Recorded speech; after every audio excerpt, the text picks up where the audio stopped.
hasil riadoh heula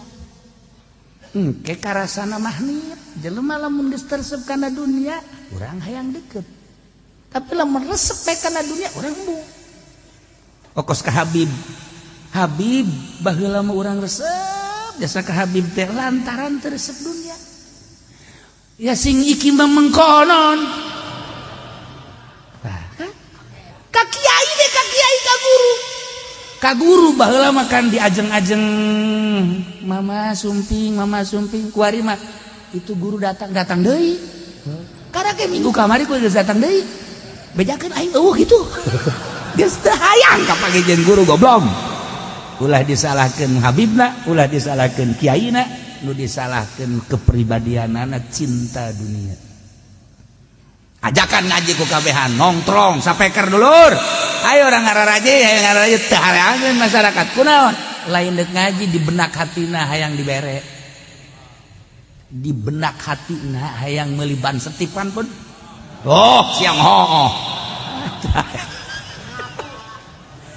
bersihan riadoh ngaranna sok geura di gunung urang cicing udag ku jelema di leuweung urang cicing di udag ulah aya hayang dibere ulah hayang dunia hiji Allah as-saihu puasa teu dahar teu ginu mah gampang tapi puasa ulah hayang dunia mantak lamun hayang luhur sahabat datang ka Kangjeng ya Rasulullah kenal abdi mah ieu teh hayang luhur mungguh Gusti ibadah abdi hayang dihormat ku jelema ulah menta ulah menta dihormat ku jelema satungtung sia menta moal dihormat jeung bakal dijauhan ku jelema kos itu sia Rasulullah sebab dunia dipake karesep ku kabehan sia resep atuh besi kacokot kan ku sia usahakeun sia ulah menta bahkan batul mere ge ku sia ulah ditarima coba ge mun teh diudag ku jelema coba abdi rek meraktekeun dipraktekeun ku sahabat teh masyaallah datang ka ngarumpul di sisi imah ya ini kamarana iya kula iya mawa iya korma iya mawa roti iya mawa iya yang kadahar entah iya teh hayang geus teh hayang ari tuh entah iya hayang kadahar bae wow antri jelema mun kuari antri ka Haji Pendi ditarima ngawarung aing teh kudu balanja ceknya lah ieu sakit tolol di teh mah rokok diberean dijual roti diberean dijual kabeh dijual nah ceknya ieu teh kudu modal emang dek tolol mah gampang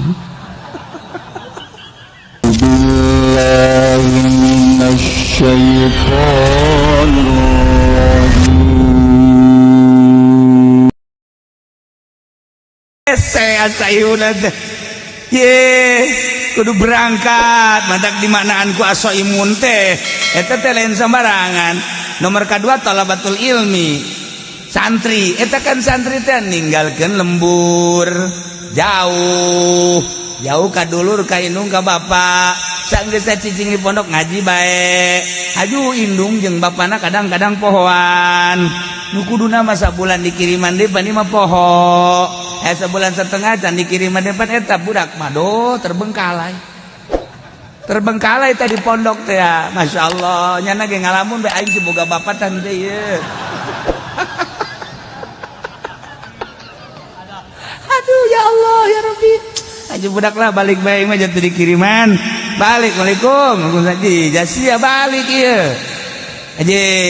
nanaonan sia balik tuh lain disambut nanaonan Bang kuduna makan mikir heuh aing telat ieu ieu mah lain nanaonan sia balik ye tepan eta henteu lamun nyeri hate anakna kulantaran anakna geus nujuleuna Allah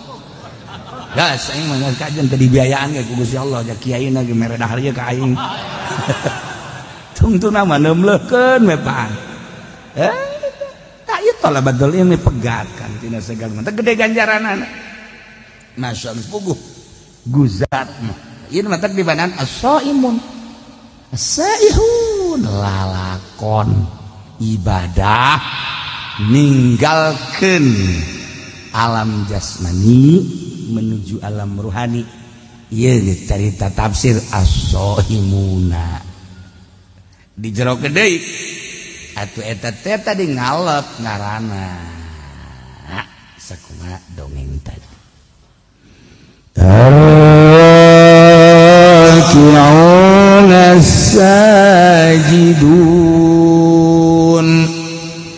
ruku kabeh jeung nu sarujud al musallun tegasna nu sarolat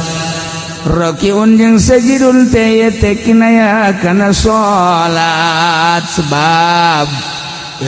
hiji ibadah anu dirukuan kecuali salat teu hiji ibadah anu disujudan kecuali salat dimimitian kunang tung dah nangtung masih kene loba anu nyaruan tapi ketika ruku jeung sujud mah geus nu mantak nu dimaksud nama rakiun sajidun teh salat tapi nu diomongkeun nama rakiun sajidun teh jeung qaimuna sebab qaimun mah aya anu ngakuran tapi ruku jeung sujud mah teu aya. Nah nu bakal dibubungah ku sorga mukminun teh anu arraki'una sajidun sarolat salat teh maksudna manem bongkeun katawaduan ka Gusti Allah lantaran awalul maratibit tawadu lillahi ta'ala al-qiyam awalul maratibit tawadu lillahi ta'ala warruku wasatuha wasujudu goyatuha nangtung awal darajat DPDP ka Gusti Allah ruku pertengahanana sujud puncakna Masya Allah. Jadi salat eta adalah nudukeun kana kudu tawadu ayana dina sujud tawaduna adalah sujud geus kudunya watuh annal maksud minus shalah nihayatul khudu wa ta'zim kebanggaan di diri urang adalah beungeut awak urang teh anu dibanggakeun ku urang beungeut sebab iyalah nu paling dihareup boga sinar beungeut teh jeung boga harisma. Urang lamun neuleuh beungeut spm beus serem atawa beungeut jawara mata beureum kumis mablang jagot sempong awak kuru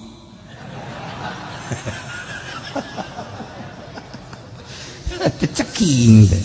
eta kan urang sieun namun kuru jasa lamun lintuh jasa eta sieun. Tapi lo biasa-biasa mah awak kan teh sieun. Cuma kuru jasa tapi kumis gede sieun urang. Ih jelema normal teh sieun. Morfinis. Sieun. Tah. Iya. Ya, jadi kebanggaan beungeut eta jadi kebanggaan. Jelema pang takabur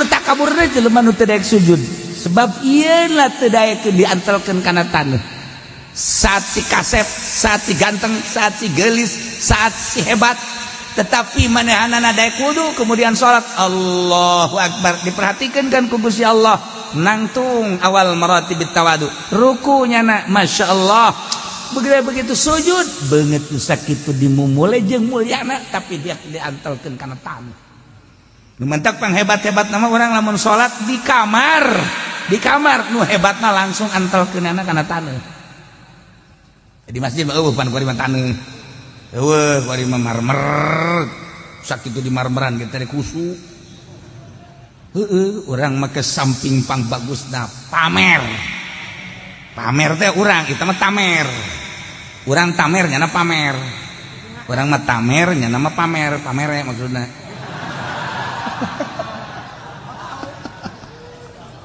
Samping nupang bagusna, baju nupang bagusna, sajadah nupang bagusna. Ya, di jero masjid nupang bagusna, kopiah nupang bagusna, geus kabeh pang bagusna. Salat apa ngajamin husu? Kolbuna can dibersihan mah. Lain terletak pada pakaian, pada kolbu. Nah, pakaian manek bagus deh kumaha engke kolbuna geus bersih mah ngeunaheun. Ieu kolbuna. Supaya nyebut Allahu Akbar teh hiji Allahu Akbar. Allah Maha Agung. Tah supaya datang urang ka Allah Maha Agung. Salat urang teh ya bener-bener tawadu.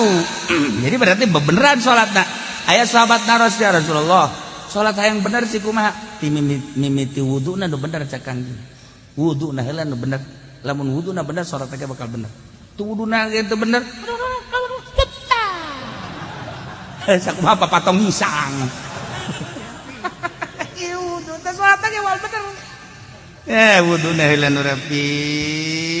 hadirkeun beres salat. Mirahin bakal ieu kahuswanana engke ku Allah dibere. Aqrabu ma yakunul abdu ayakuna sajidan. Pang deket-deket da kaayaan hamba keur sujud ka Allah. Ketika orang keur sujud deketnya sarta ka Gusti, sebab orang dek nempelkeun beungeut kana taneuh. Mun deuk menta orang keur sujud ka Allah. Keur sujud Kangjeng Nabi kakuping doan la usyi sanaan alaika anta kama asnaita ala nafsi. Keur sujud Kangjeng Nabi. A'udzu keur sujud Kangjeng Nabi, a'udzu biridaka min sukhtika wa bi mu'afatika ridha. Mu'afatika la usyi sanaan alaika anta kama asnaita ala nafsi. Kangjeng Nabi keur sujud kan maca eta. Ya Allah, ya Rabb. Urang ieu mangtak naon sih? Urang keur sujud majikan kan ngadengekeun, wah kaji kunaon ceurik.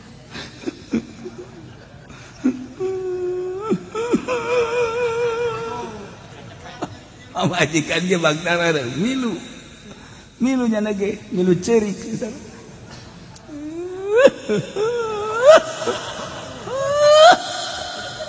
Ajeuna urang hayang ceurik bae. Sia naon milu ceurik? Di kakak itu ceurik bari sujud hayang naon? Goblok.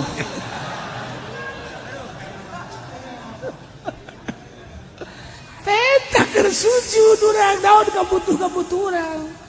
Masyaallah ar-raki'un as-sajidun salat. Beungeut tu sakieu mulyana dimumulai ku urang tapi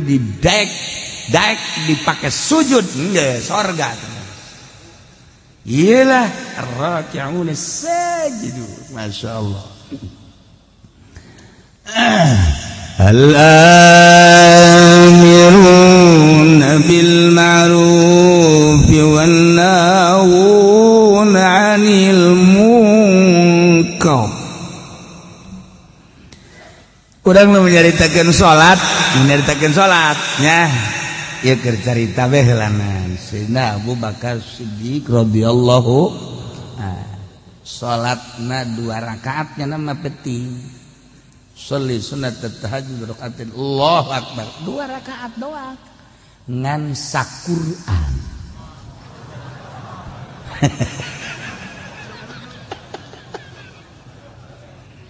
Bismillahirrahmanirrahim.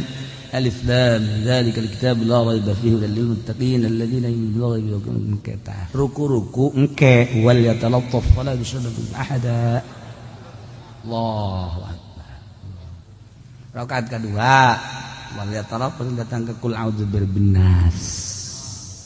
Sayyidina Abu Bakar Siddiq radhiyallahu anhu. Sayyidina Umar salatna sarua 2 rakaat saquran. Sayyidina Utsman mas sarakaat saquran. Jadi 2 rakaat teh 2 Quran. Ulah loba omong anu sejennya. Ieu mah urang asa urang nyaho bae mah heulanannya. Ulah loba omong eungap kadengena. Lu bentak Sayyidina Utsman mah gelarna ge Zinnurain. Zinnurain teh ngabogaan 2 cahaya sebab nikahna ka putri Kangjeng 2 diborong Sayyidina Utsman. Ye, Ruqayyah pupus nikah ka Ummu Kulsum. Tak Ummu Kulsum pupus nikah ka Siti Ruqayyah. Eta Sayyidina Utsman mentak Zinnurain perintah ku Gusti Allah, ti Gusti Allah kawinkeun deui ka putra Anjeun Muhammad. Sebab naon? Salat tahajudna sarakaat saquran. Jadi 2 rakaat 2 Quran. Percis kos urang mah kitu.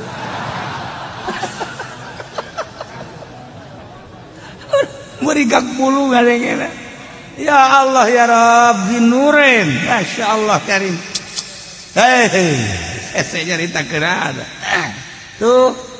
sarua sidina Ali ge kos kitu badak khulafaur rasyidin kumaha nandinganana ye hese ngomongkeunana urang insyaallah karing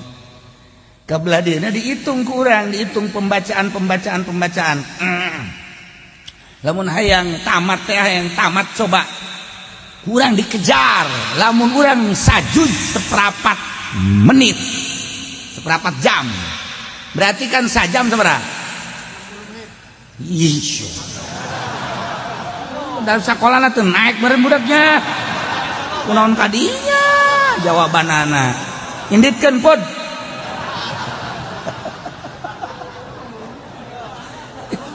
jadi berarti sajam sabaraha 4 juz sajam 4 juz jadi lamun 60 juz teh ya lamun 60 juz sabaraha jaman eta keur dikejar ku urang teh saparapat jam nah lamun hayang rineh kan setengah jam kurang sajuz teh setengah jam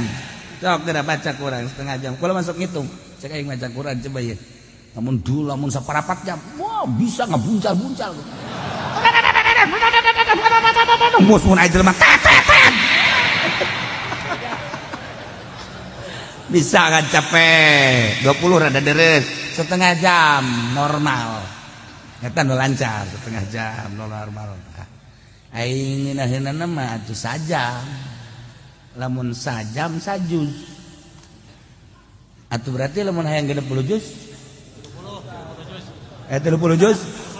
tambahan lah lamun maksudna dua kali tamatan tah sarakaat diudag kurang jadi berarti 60 juz 30 juz eta kan hese tah ngudagna moal ka udag geus kurang moal bisa nuturkeun Sidina Utsman Sidina Abu Bakar Siddiq moal bisa oh nyana mah lain alam ieu ngalengkah ke alam ruhani ongkos azan Ki Bilal lamun didengekeun ku urang 60 km kadeng Ki Bilal suarana Allahu akbar Allahu akbar 50 kilo kadenge kaselang berarti coba Haji Pendi tidak azan ayo coba di luar etang adenge bae kotok aing bikin ka sia kotok batur Bilal 60 kilo Masya Allah karim moal bisa diukur kukumaha ge eta mah suara karomah tah mah suara karomah jelema keur ngangon kararieu bae jelema anu keur di sisi jalan kararieu nu di imah kararieu Ki Bilal eta begitu adzan Masya Allah nu teu ngajawab wabeh dihitung 30 kilo suara karomah tah mah ku ari ge urang bisa make HP streaming bener teh ngomong eta streaming sama baju awewe streaming mah aduh Gusti Allah ieu keur carita karomah mal ka udag urang teh batu geus alamna as-saihun ar-raki'un as-sajidun aduh masyaallah pokoknya urang nyaritakeun sahabat-sahabat tentang maca Quran urang geus tinggal tabena bae mangga hese urang hayang istiqomah bae hese maca Quran al-amruna bil ma'ruf wan nahuna 'anil munkar anu bakal dibere pangbubungan surga teh mukminun anu selalu merentahkeun kahadean ma'ruf nomor hiji adalah iman merentahkeun iman wan nahuna 'anil munkar anu ngalarang tina munkar hulu munkar adalah kafir berarti merentah iman ngalarang kafir eta kapan pang gede nah kagawean lamun urang mita iman ngalarang kafir ka jelema nu kafir timbul bakal naribut nanti jawab peperangan al-amiruna bil ma'ruf wan nahuna 'anil munkar perang ka jeneng kumaha hiji-hiji atuh hiji-hiji heula al-amiruna bil ma'ruf marentah kana kahadean dimimitian ku marentah iman belah dituna marentah ulama maksiat marentah kana kahadean ibadah wa nahuna 'anil munkar yang berat mah nyegah tina munkar entak lamun teu disederhanakeun ribut diunggal negara kajian kumaha sebab ieu perintah amr ma'ruf nahi munkar kuari dibalik kuari mah amr munkar nahi ma'ruf dari boh merentah munkar nalarang ma'ruf kuari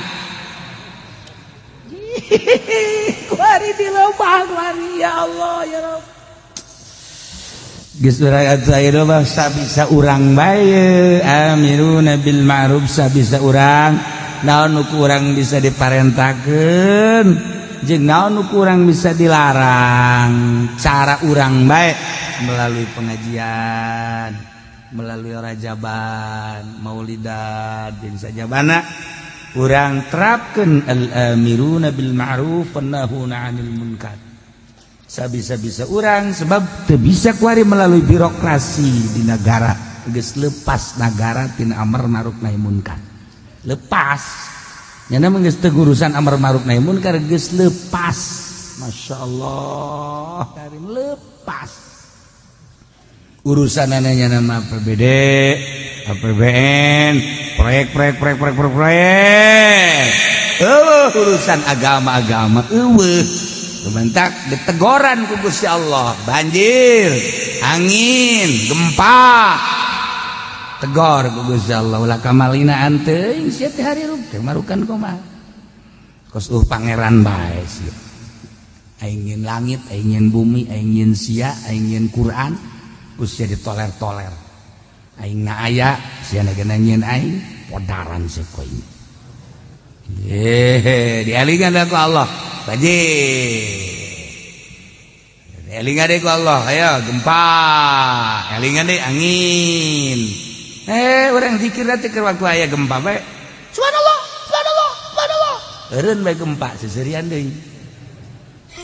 Banjir. Subhanallah, masya Allah, la ilaha illallah. Eren baik banjir, eren deh. Sakallah teh banjir kendi gitu ku ingin. Ditahayu ibadah ka Gusti Allah. Jadi pamarentahna eueuh we de nu nitah. Eueuh nu nitah kembalilah kepada Allah. DPR teh endahan pasini be, nyung pasini. Hayu nitahan coba tuh. Ditahan babalik ka Gusti Allah lobakeun istighfar. Jadi orang ngeunaheun gitu tang ngadengena. We nu ngahayu-hayu kejadian alam. Asal banjir kejadian alam. Gempa kejadian alam, angin kejadian alam, kabeh kejadian alam. Kanu bogana kaditu. Masya Allah. Ya al-amiruna bil ma'ruf wan nahuna 'anil munkar wal hafizuna li hududillah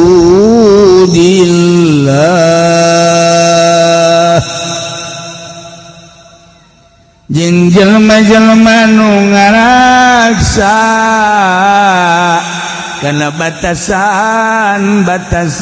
Gusti Allah maksudna batasan teh li akamihi tegasna manu ngajagaan kana hukum-hukum Allah bil amali biha ku ngamalkeun kana hukum-hukum Allah mun hayang nyaho gede nah hukum sapotong ayat ieu wal hafizuna li hududillah sapotong ayat eta teh sakitu tah nyaho bakal gede dah hukum Allah emang kumaha nu ngajagaan kana hukum Allah teh disebut taklif. Ari taklif teh pamerdih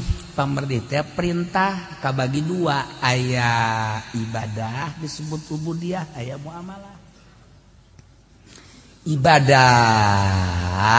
ya ieu teh urusanana patalina jeung salat jeung beatuh engke dina fikih babus salat jeung nu patali kana salat wuduna jeung patali kana syaratna jeung patali jeung pembatalanana ieu lah hafizuna li hududillah hita salat engke salat lagi aya fardu aya nu sunnah aya nu makruh anu haram iya hafizuna li hududillah puasa babagian ibadah puasa iya kan puasa tah geus naon teh hartina puasa kemudian puasa nu farduna nu mana puasa nu sunahna nu mana aturan-aturan puasana kumaha dibuat bae ke babus saum hafizuna li hududillah salat puasa zakat sarua dijieun kana fikih babus zakat haji babul haji ya Allah ya Rabb ieu tah wal hafizuna li hududillah jadilah bagian ubudiyah dijieun bab ieu menang nyokot tidak hafizuna li hududillah aya bab salat jeung nu ta'alluq kana salat bab puasa jeung nu ta'alluq kana puasa bab zakat jeung nu ta'alluq kana zakat bab haji jeung nu ta'alluq kana haji ya karim ieu wal hafizuna li hududillah sebab li ahkam kuari bagian muamalat eta aya anu patali jeung usul asolah jeung anu guer asolah nu asolah ieu adalah bagian kana hawasul khamis panca indra teh kabagina 5 atuh panca teh 5 indra jadi indra nu 5 mana hiji-hijina mazuqat rasa malmusat ieu tah masmuat ieu teh ceuli masmumat ieu teh irung mubsorot ieu lah mata dijieun dina fikih engke nu patali jeung mazuqat patali jeung mazuqat teh rasa berarti ieu urusanana kadaharan jeung inuman eta lah mazuqat ayalah ke di fikih babut ta'am berikut jeung syurbi-syurbina lah geus lamun carita ta'am engke kabagi ka dituna aya nu nabat aya nu hayawan geus lamun nu nabat sarana pertanian kumaha eta fikih ka dituna lamun anu hayawan kabelah dituna engke aya anu hayawan urusan mencitna urusan nu dijadikeun udhiyahna urusan anu dijadikeun buronanana jeung sajabana dijieun engke babna dina mazuqat jokotna masyaallah isa potong ayat wal hafizuna li hududillah mal geus setengah maghrib ayo sia mazuqat tadina fikih teh lamun urang ngarti mah ya ngarti oh iya babu ta'am oh mazuqat berarti muamalah oh huluna namun urang nyaritakeun ieu teh babus saum oh ieu teh bab ubudiyah ngaranna tina wal hafizuna li hududillah berarti patali jeung puasa ubudiyah bedana muamalah jeung ubudiyah naon ari muamalah lali maslahatin mar'iyatin lidin lan kitu lali maslahatin dunyawiyah ari ubudiyah mah lain ka maslahatan bangsa dunia lain ka maslahatan bangsa do bal libasohila mar'iyah din balik ka maslahatan agama ubudiyah jadi nyaritakeun ubudiyah mah nyaritakeun kemaslahatan agama ujung-ujungna akhirat langsung ka bajang patalina jeung urang mahdoh disebutna urang nyaritakeun salat urusanana pribadi urang jeung Allah urang nyaritakeun puasa pribadi urang jeung Allah urang nyaritakeun zakat pribadi urang jeung Allah urang nyaritakeun haji pribadi urang jeung Allah tah eta ubudiyah ngaranna urusanana pribadi urusanana jeung akhirat urusan dunia geus teu urusan duniana engke patalina teh mah jeung hukum di mana-mana ka urusanana mun ngacaukeun karak aya sanksi muamalah mah urusanana urusan dunia ya nu tadi tah mazuqat tina cicip rasa berarti kan urusanana dahareun inumeun kuari malmusat teh nu diragap teh baju taragapkeun malmusat geus mana nu haram dipake jeung mana nu meunang dipake ya baju pakaian asupna malmusat wal hafizuna li hududillah aya aturanna anu dipake ku urang teh aya nu haram aya nu halal kitu keneh barang-barang malbusat sendok piring pinggan jeung sajabana barang-barang dapur mana nu halal jeung mana nu haram istimalna malmusat karana termasuk awewe papa mana nu haram ditoel jeung mana nu wajib ditoel sia asal kos kitu be hudang dan aya nu haram ku urang diusapna malmusat tah dengdeungeun aya nu meunang ku urang dicekel ka anak atuh ka dulur mah haram aya anu wajib ku urang dicekelna lamun nya anak ku urang ngagusur bae ka ieu geus teu kuat jasanya urang geus teu make calana ieu kula ieu tah eta ih eta malmusat ngaranna tah eta berarti kan babna bab wiko bab jima geus lamun bab jima marana malmusat kadituna teh kan berenana kudu aya bab nikah geus lamun aya bab nikah nu ta'alluq kana nikah babna engkena mahar bab imah bab kitu napakah tuh dijieun dan pikir tina malmusat kabelah dituna engke anu muzilah lin nikah anu ngaleungitkeun kana nikah tolak berarti engke kadituna tolak teh kabagi-bagi bae tolak bain kubro dan sebagainya engke kadituna aya anu ngaleungitkeun dengan cara sumpah ilah dengan sumpah zihar dan lain sebagainya eta pikih di huluna mah wal hafizuna li hududillah patalina jeung malmusat jieun babna sabaraha puluh kitab wal hafizuna mal anggeus datang ka magrib malah ayo sia karake madukot nomor kedua malmusat nomor katiluna masmumat nu kaambe naon nu kaambe ku urang aya nu halal anu haram aya nu makruh urang teh lamun nyium pamajikan diciumkan di ambean sunah menang ganjaran tapi lamun dihandapeun bujal ka handap udah coba-coba ambean ku sia buka di ambean eleh ke bodongkol mah tah ieu bos kumaha teh aturan-aturanana dibere dijieun babna dina fikih ya karim doh mazukat malmusat kemudian ayeuna mah masmumat wari masmuat nu kadenge ku ceuli mana nu meunang didenge cek fikih mana nu haram didenge mana nu makruh didenge kitu keneh mun sorot mana anu meunang dideuleu mana anu haram dideuleu mana anu makruh dideuleu geus diatur dina fikih ieu sakadar wal hafizuna li hududillah eta keur katali jeung asolah ku hari patali jeung tabaiyah teh urusanana urusan muamalah ngan bangsa tabai nah ieu teh urusanana aya anu hak milik kejadina aya anu luar milik aya anu jadi milik dengan sendirina aya anu wajib jadi ngamilik kudu jadi sabab kudu jadi naon kitu ngaranna dibere aya dan lain diatur jadi milik ku sebab jual beli be ngaranna dijieun engke dina fikih babul bae kabelah dituna be teh aya bae bil ain wa ain bil ain benda jeung benda aya anu daen bil ain aya anu ain bidaen aya anu daen bidaen nu mana nu meunang jeung nu teu meunang geus diatur nanti ngajual daen bidaen hutang kana hutang teu sah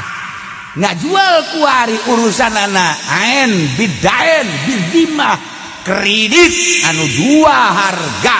teu sah geus diatur ku agama wal hafizuna li hududillah geus diatur kabelah dituna engke aya anu urusanana rohnu urusanana ijalah urusanana bab muamalah milik anu ngabistikeun kana jadi milik ieu urusanana waris tina waris ke jadi tina ahli waris ke jadi hibat jadi wasiat yang sajabana di dieu bab ieu tina wal hafizuna li hududillah masyaallah karim. Nah, kabelah dieuna aya hak, gonimah, fae dan lain sebagainya. tak eta teh kakarage kasupkeun kana jalbil manafi sedangkeun kabelah dituna daril mafasid dua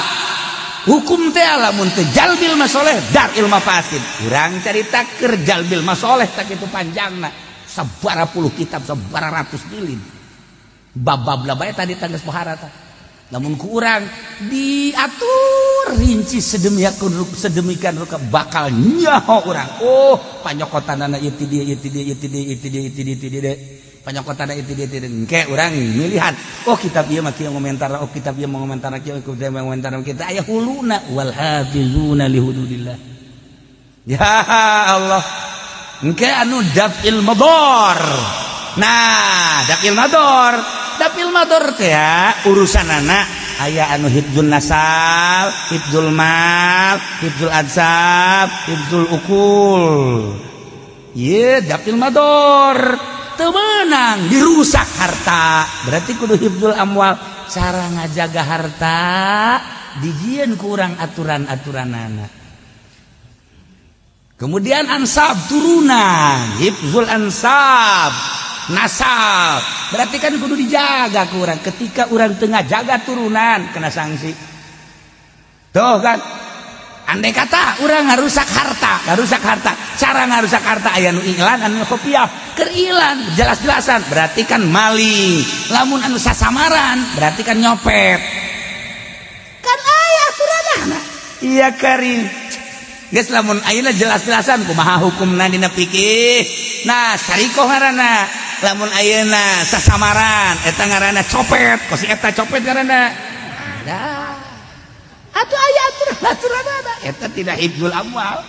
ajalah hifdzul abdan badan urang teh kapan kudu dijaga diriksa ketika dirusak berarti kan kena sanksina aya anu ngarusak awak sagalbang awak kulli nafsin berarti kan sawak sabeuleug geujeur berarti kan di ditu teh aya babna engke bab teh engke bab kisos bab had bab dan lain sebagainya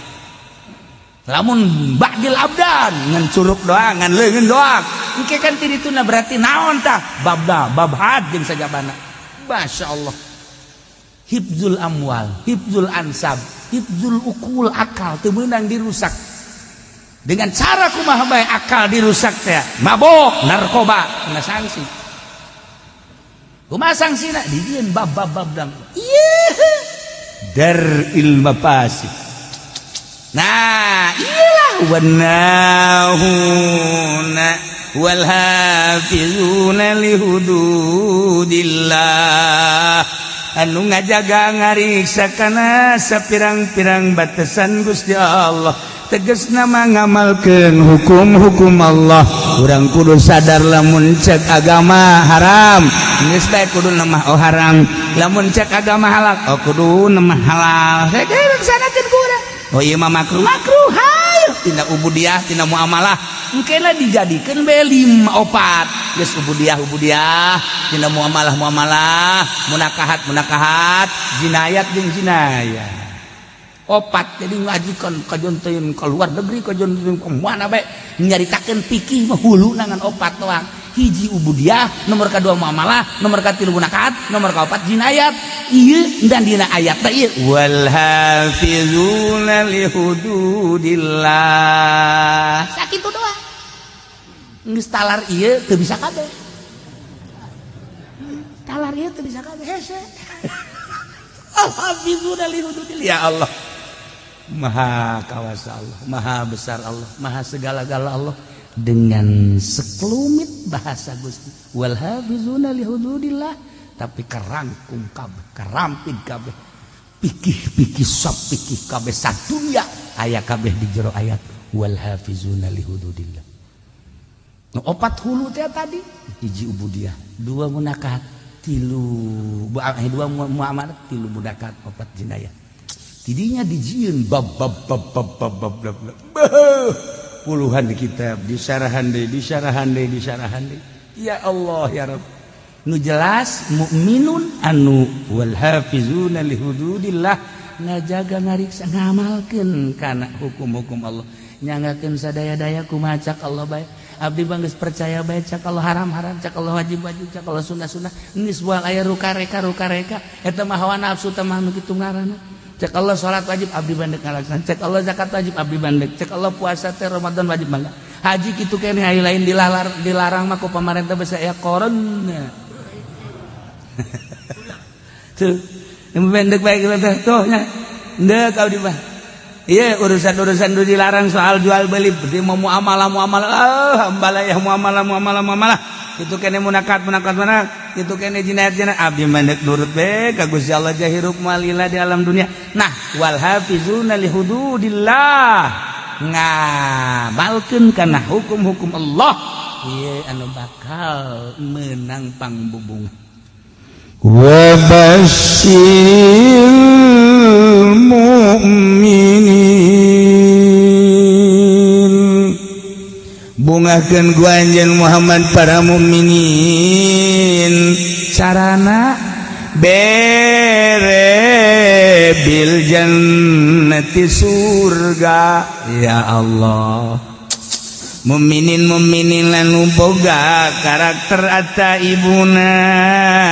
al-abidun al-hamidun as-sa'ihun ar-raki'un as-sajidun al-amirun bil ma'ruf wan nahuna 'anil munkari wal hafizuna li hududillah etalah anu bakal dibere pangbubunga surga wa basyiril mu'minin